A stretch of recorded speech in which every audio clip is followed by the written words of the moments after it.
Anglų kalboje yra tokių garsų, kurių nėra lietuvių kalboje. Todėl jiems išmokti tarti gali prireikti šiek tiek laiko ir praktikos. Šiandien pasimokinsime tarti du tokius garsus – th ir v. Pradėsime nuo pirmojo garso, kuris yra šiek tiek švelnesnis, duslesnis ir galbūt tylesnis. Kaip jį tarti? Tarkite garsą s, bet tariant šį garsą, jūsų liežuvio galiukas turi švelniai liestis prie viršutinių dantų ir šiek tiek išlysti iš burnos į išorę. Nekaskite liežuvio dantimis ir nespauskite liežuvio galiuko prie dantų per stipriai. Tai turi būti lengvas prisilietimas. Pamėginkime. F, f, f. Dabar pamėginkime ištarti šiuos žodžius. Kiekvieną žodį tarsiu 2 kartus. Pirmąjį kartą šiek tiek lėčiau, antrąjį kartą normaliu tempu. 3, 3.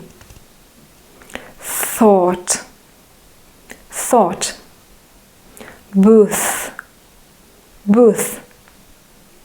Birthday, birthday. Lithuania, Lithuania.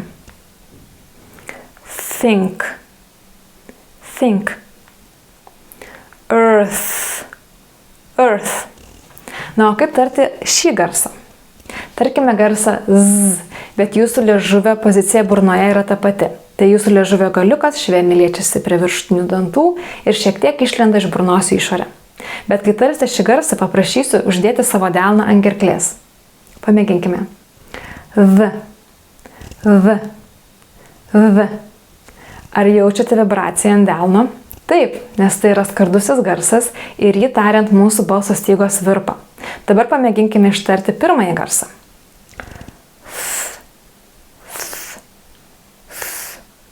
Ar jaučiate vibraciją? Ne, nes tai yra duslusis garsas ir jį tariant mūsų balso stygos nevirpa. Taigi toks ir skirtumas tarp šių dviejų garsų. Dabar pamėginsime ištarti šiuos žodžius. Vėl tarsiu kiekvieną žodį 2 kartus. This, this. Other, other.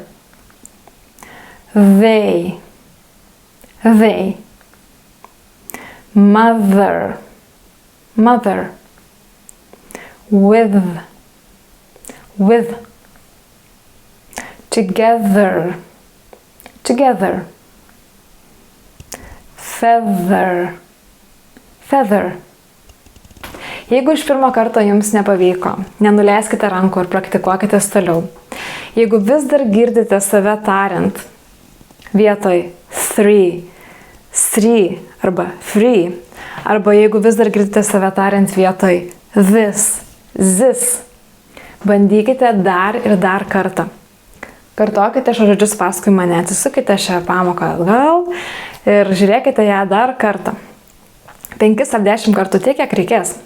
Lietuvių kalboje šių garsų nėra, todėl, kaip ir minėjau, jums gali prireikti laiko ir praktikos jiems išmokti tarti.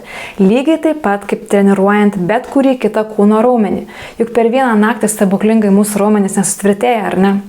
Lygiai taip pat tariant garsus dirba įvairūs raumenys. Lūpų, burnos raumenys, liežuvis, kuris yra raumuo. Taigi, lietuvių kalboje šių garsų nėra.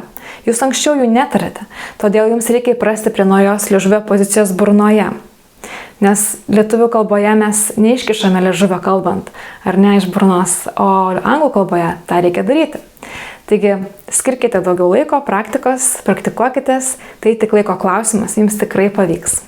Jeigu ši pamoka jums buvo naudinga, pasidalinkite ją su savo draugais.